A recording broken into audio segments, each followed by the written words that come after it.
That's what it is. It's an invasion. I call it invasion. They always get upset when I say an invasion, but it really is somewhat of an invasion. Because I consider it an invasion. That's an invasion. Ça, c'est la petite musique qu'entendent les immigrants aujourd'hui aux États-Unis. Le climat est délétère, surtout pour ceux qui arrivent du sud de la frontière. Mais saviez-vous qu'autrefois, le grand remplacement, il venait du Nord et il parlait la langue de Molière? On vous raconte l'histoire des Canadiens français, ces migrants d'hier que Donald Trump aurait sûrement expulsés. Cette histoire méconnue, elle commence au milieu du 19e siècle dans le Canada rural et francophone, aujourd'hui le Québec, mais aussi l'Acadie. Des régions frappées à l'époque par une crise agricole et où on vit très modestement, cette population de paysans, souvent endettés, d'ouvriers agricoles et autres travailleurs précaires, décide alors de refaire sa vie au sud de la frontière. Car le nord-est des États-Unis est le cœur de l'industrie textile du pays, un pan essentiel de l'économie américaine.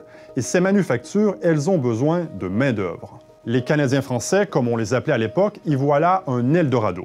And my grandmother had sold a farm in Yamaska, and I don't know where she got the ability to get on the train. She never spoke English, even when she died.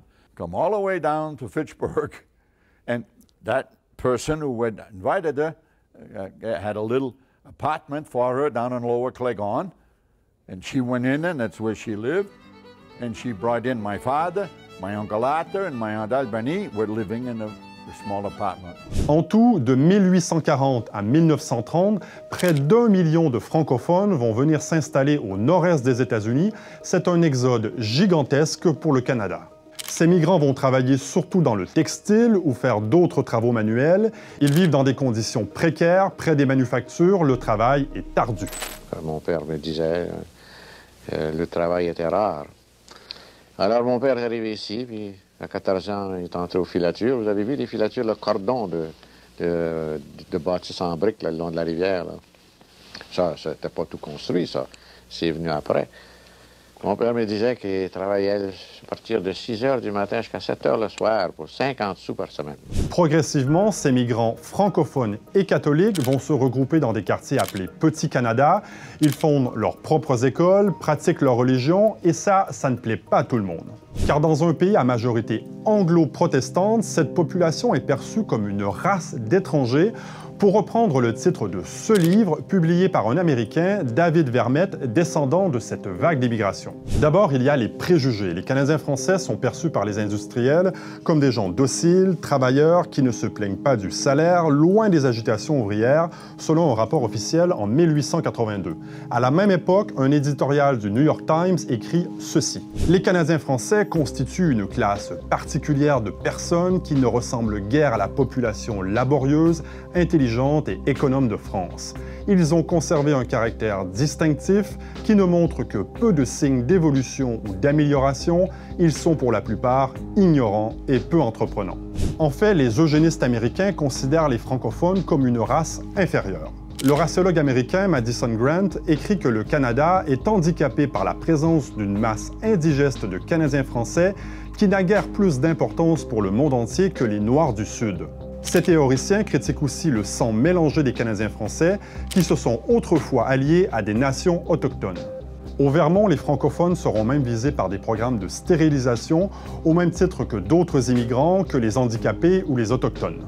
Enfin, il y a comme aujourd'hui la crainte du grand remplacement. Les anglo-protestants croient que les Canadiens français font partie d'un complot catholique romain pour les envahir. Le New York Times relaie aussi cette crainte quand un éditorial écrit ceci: « Le Québec se déplace physiquement à Manchester, à Fall River et à Lowell. La migration de ces gens fait partie d'un complot sacerdotal dans le but de placer la Nouvelle-Angleterre sous la maîtrise de la foi catholique romaine. C'est le but avoué de la société secrète à laquelle appartiennent tous les adultes canadiens français. » Dans les années 20, même le Ku Klux Klan, anti-catholique, dirigera sa haine vers cette population. There was also the arrival of the Ku Klux Klan in Maine. They were here not to fight the blacks in Maine, but the French Canadians. The ugly truth. According to a document written by Maine historian Rainey Bench, at its peak in 1920, the members of the KKK in Maine represented 23% of the state's population. À partir des années 30, les États-Unis adoptent des lois anti-immigration qui vont stopper cet afflux venu du Nord. Des États interdisent l'enseignement du français dans les écoles, ce qui entraînera l'assimilation de ceux qui sont restés. Ces derniers sont appelés aujourd'hui des Franco-Américains. Le chercheur David Vermette évalue à 10 millions le nombre de descendants de ces immigrants qui ont contribué eux aussi à l'histoire, la richesse et la prospérité des États-Unis envers et contre le climat politique d'aujourd'hui et d'hier.